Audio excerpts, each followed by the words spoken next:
G'day viewers, my name's Graham Stevenson and I'd like to invite you to come on a journey of creativity and learning and adventure through the series Colour in Your Life. There's an artist in every family throughout the world, and lots of times there's an artist deep down inside all of us as well. So grab your kids, your brothers, your sisters, your aunties, uncles and mums and dads and come and see how some of the best artists do what they do.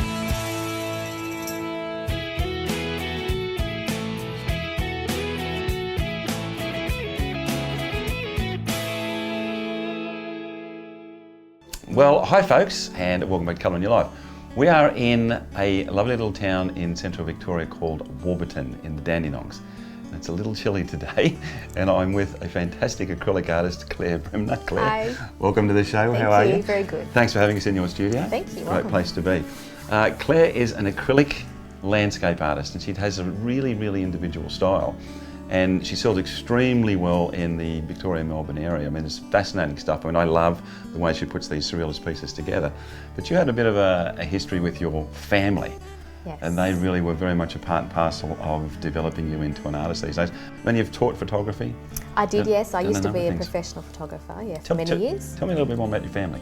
Well, my mum's an artist, and my grandfather, her father, is an artist as well. So I grew up surrounded by art supplies and always being able to do, anything I want really as far as art goes. Like lots of pencils and things were always lying around and paints, and my mum used to teach ceramics and she used to do watercolour, and so I just grew up. Just went from there. Yeah, just went from there. I was always encouraged to do that sort of thing, and I was encouraged to try everything and give it a go. And fantastic. Yeah. So where did the inspiration for this particular style come from? Because it's a really individual landscape design. There's no two ways about it. Yeah. Look, I've always been inspired by landscapes and by nature and foliage and trees and that sort of thing. And moving up to this area was a big influence. I can look out the window and see the bush. It's the trees and the flowers and everything. Yeah, it's beautiful up here. Really. Yeah, so I just sort of developed from there really. Like I started experimenting with different techniques and things, and it just grew out of its own. Here it is. Yeah, here it is. You're going to get to follow us through today with one of Claire's pieces, but part and parcel of today as well is the fact that we actually had to say a big thank you to a gentleman called Alex Holzer. Now, Alex actually has developed a non-toxic acrylic paint, and he has very generously become part of the sponsorship of a number of the shows that we're doing now, so that you guys out there can actually see the benefits of what he's developed. It really is quite amazing. And we're going to talk about the acrylic in conjunction with the way that you use it as we go through the show these days. I mean, it's a non-toxic acrylic paint, and it's absolutely fabulous. I mean, I think that once you get to try this particular type of paint, you'll understand exactly what we're talking about. But I'm going to step aside. We're going to let Claire basically take over the situation from there, and then we're going to discuss what you do, but how you can apply hydrochlor paints to a lot of the methodology that you're doing today as well. Yeah. Come along for the ride, guys. It's going to be great.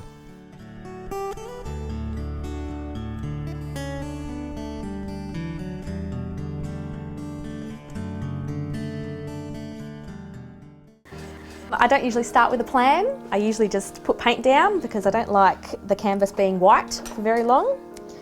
So I'm just going to slap it on there and cover up all the white. I noticed that Hydrocryl has a lot of their paints in jars. Yeah.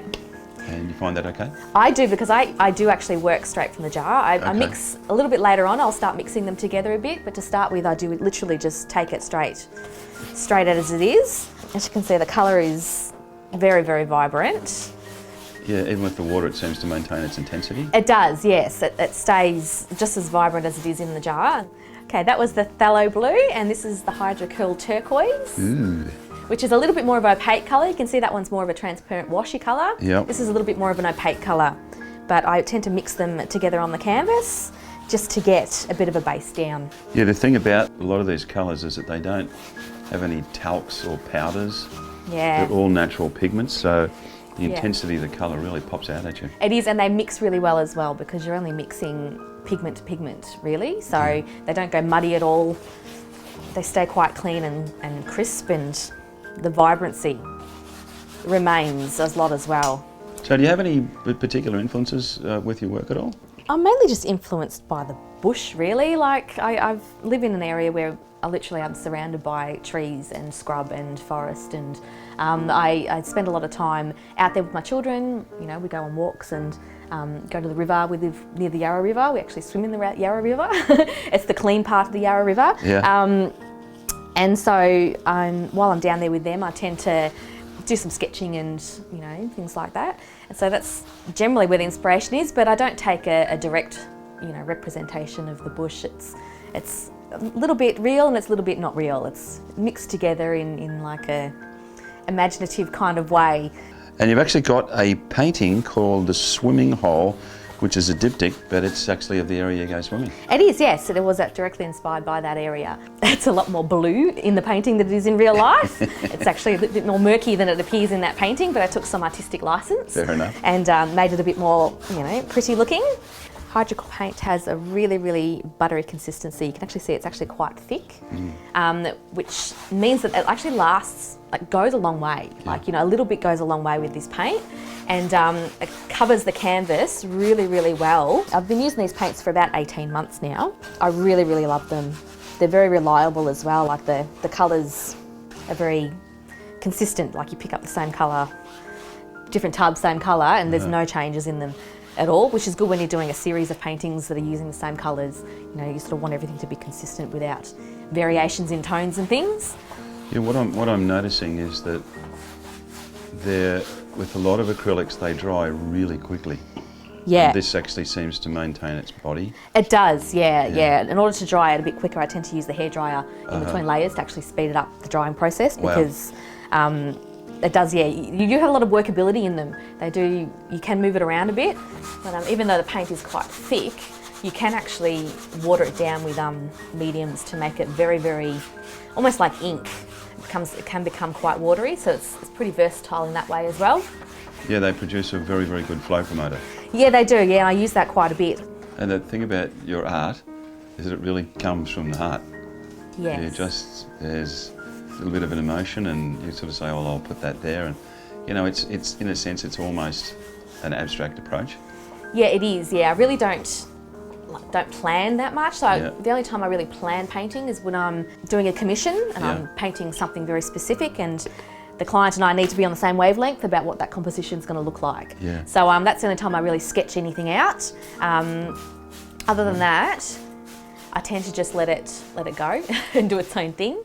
This is just regular water that I'm just adding onto the canvas just to make that paint run a bit. So one of those commissions was Lake in Hyde Park. Yes. You actually did a couple of those for a company or a client? Or? I do have a licensing company that I work with in the UK, and they asked me to do some paintings of common scenes in London, like Hyde Park and, you know, those sorts of things, for tourism purposes, so they can sell them as souvenirs and sell them as reproductions. I'm just making up a little bit of a wash here, and I'm actually using the Hydrocal Flow Promoter. Okay. And this stuff, it's really good. Actually, it creates a bit of a transparent wash as well. So if you're doing transparent washes and things on your painting, this works really well. It's almost like a glaze. It is a bit, yeah. It does work very similar to a glaze. And it also slows down the drying time even more as well, so you have got a bit more workability. So as you can see, it's still quite flowy, but it's actually a little bit transparent. You can get the colour coming through the background, and you get lots of nice little effects. Now you also do workshops. I mean, fun, beautiful area. Yeah. And just a fantastic, I mean, the whole area of Warburton is just so beautiful. It is. But great inspiration. But you do these wonderful workshops, and people come in from literally all over the country. Yeah. And spend some time with you in your studio and, you know, learn, I mean, not only soak up the beautiful area, but learn some fantastic techniques from you as well. Yeah, no, they're always good fun. I do some online ones as well. So yeah, that's fantastic. Yeah. So if anybody wants to talk to Claire, and you're in the Warburton Dandenong area, or even in Melbourne, I mean, because it's just up the road and it's such a beautiful area, you could go to Claire at clairbremnerart.com and then go and have a look at her online lessons, but also go and talk to her about the workshops that she does, also the products that she uses, because she's a fantastic spokesperson for hydrochlor paints for a start, and then come out to this beautiful area and spend a couple of days with her. Actually, one of the things that really does impress me about what Alex has done with this paint is that it is non-toxic. It's safe for school kids. Yeah. And he's basically said on the labels it doesn't have any formaldehyde or any organic solvents or free monomers. Yep. As far as I know, it's one of the few paints that's actually FDA approved in the United States, just the Food and Drug Administration. When the paint's dry, there's no toxicity for kids whatsoever. So it's the perfect paint for school children. It is, yeah, it is a really good paint for kids, and also, like even just for me, like I do get quite messy when I paint. I do get a lot of paint on me, and that was always a bit of a concern. I always thought to myself, you know, having gone to art school, we learnt all about toxicity of paints and making sure that, you know, you kept yourself clean, you put your gloves on, and knowing, just having that reassurance that, you know, I'm not putting anything on my skin that's going to cause too much trouble later on is reassuring. It's a good thing to know. Absolutely. And also because, yeah, I do have kids in the house as well, and I do know that, you know, if they get into my paints, you know, I don't have to worry about, you know, them being, you know, made sick by it or doing any damage to themselves by having the paint on their skin. Now you've got some other beautiful pieces as well. The day we found snow. Yeah, very appropriate for today because it is actually very cold out there today. Pretty nippy. And there is, yeah, a bit of snow on the mountain nearby. And then there's another one that you got, it's a great seller because you do sell a lot of stuff obviously through the licensing agents. Yeah. But your own website, which I think is a beautiful piece, is the Summer Haze piece. Yeah, that's a very popular piece. Yeah, I can understand why. And not colours that I work with a lot, to be completely honest. I tend to be drawn more to the blue colours, as you can see by this one here today. And I did do that more pinkish tone one on a bit of a whim. Yeah. And it's been very, very popular, that one. Oh, it's a lovely piece. And you actually also do a number of commission pieces as well. There's another one we've got here called Buninyong, which is obviously an Aboriginal name from what I can see, but that was a commission piece that you've just recently done as well. It was, yeah. The family there wanted me to produce a painting for them of the scene that they look out of their window. And I enjoy doing commissions. I do quite a lot of commissions. I really like having other people say to me, can you paint this scene? Can you, you know, what's your interpretation of this? Because I do have a very distinct style, and I think people are just interested in seeing how I'll take that scene that they want me to paint and how that's going to come out in my imagination because it's not a realistic interpretation. It's very imaginative and different. Yeah, I think that your style is very akin to great decor settings. Yep. I can see it in hotel lobbies and, you know, in really modern homes. It's a very modern approach you've got to your work. Yeah. A lot of it's funny, I paint layers and then I cover up layers. So I spend a bit of time going, oh, this looks good here, and then 2 minutes later I cover it back up again. It's great for people to, I think, to understand out there that you don't have to completely control everything. You can just go with the flow. I'm not very precious about it, to be honest. Yeah. Like you just got to accept that, you know, if it has to be covered up, it has to be covered up. That's the way it works. And so I sort of, I don't get too attached. It's hard. It's a very difficult thing to do, actually, is to paint something and then cover it over with something else. It takes a while to actually accept that as a technique, but it can have some really, really lovely results. I'm probably going to go over this a little bit again and dribble some more paint on top of it, but I'm just trying to get a feel of how the painting's going to look in the end. Right, now what I'm going to do. This is another little tool that I use quite often. I don't even know what it's really called. It's like a rubbery spatula. It's actually quite flexible. I don't use metal spatulas at all. I actually prefer to use this because the grip on your hand's really, really good, and you can manipulate the paint. So is this one that you actually bought from the art store? Yeah, it is, yeah. The canvas that because you use some pretty big canvases too that I've noticed. Yes. So where do you, I mean, you're up in the Dandenongs. There's no art stores around here. No, there isn't. I have to rely on online stores and things, and I use a couple of different brands, but the main brand I use for my canvases are actually Wholesale Canvas Australia, who are based in Sydney. Okay. They are really, really good quality canvases and quite affordable as well. You're not going to break the bank too much. Yeah, and they deliver to me, which is the most important thing. They will deliver it to the door. I don't have to go to a post office or a collection depot or anything like that, because that's some fantastic. Of them, like, you know, 2 metres by 1 metre, you know, 1.5 metre canvases can be a little bit hard to manoeuvre around. All right, I'm just going to do some thicker patches here. That's great, isn't it? And I'm just going to get my little scrapey tool again and just fill out the shape of that tree. So it's not quite so rounded, it's quite bulbous at the moment. I don't really want it to be, you know, that rounded. You can just change the shape of the tree a bit here. All right, so I've just got like a little skewer, wooden skewer here, and you can just actually scrape away at that paint. So you're bringing up the dark colour underneath? Yeah, the dark colour underneath. And again, I can wipe it straight on my hands because it's non-toxic, so it's not going to hurt me.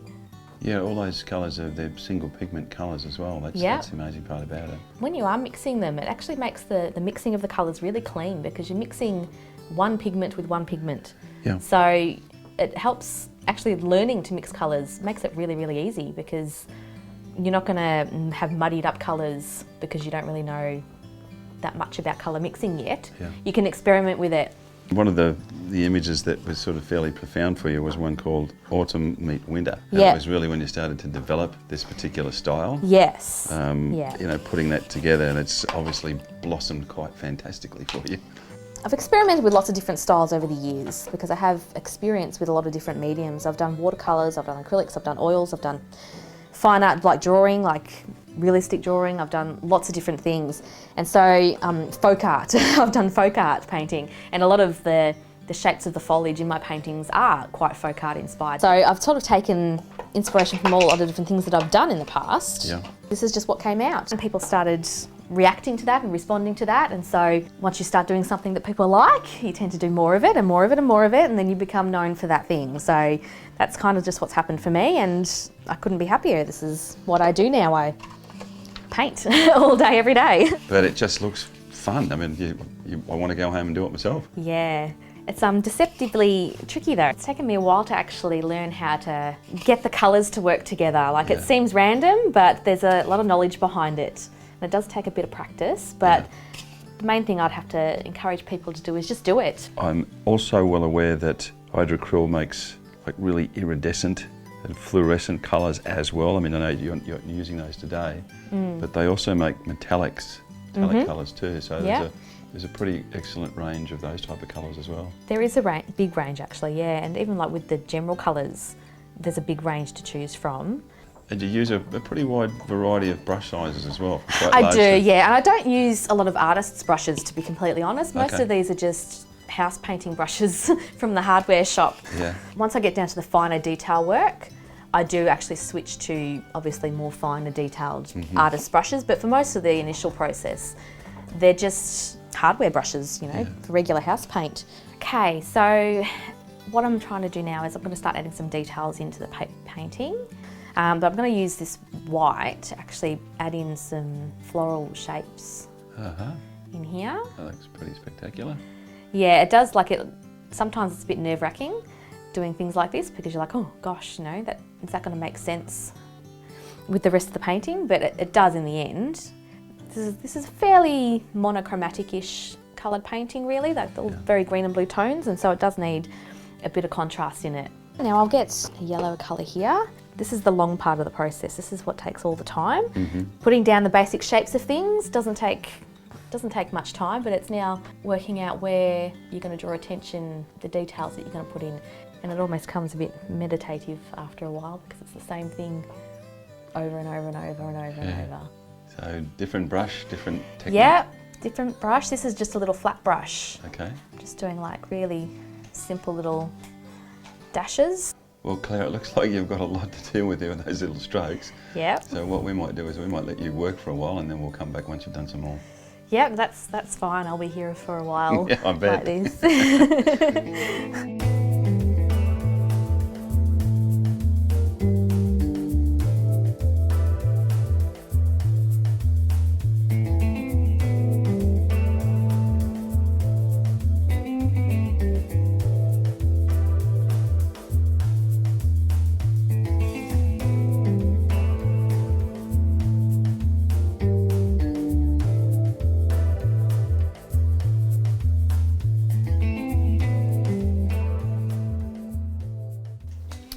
Well, you've really made some fantastic progress there, and you can see that there's a real jungle and menagerie of colours and shapes. It's a little bit like when you look at the picture that you did called You Cannot Get Beyond.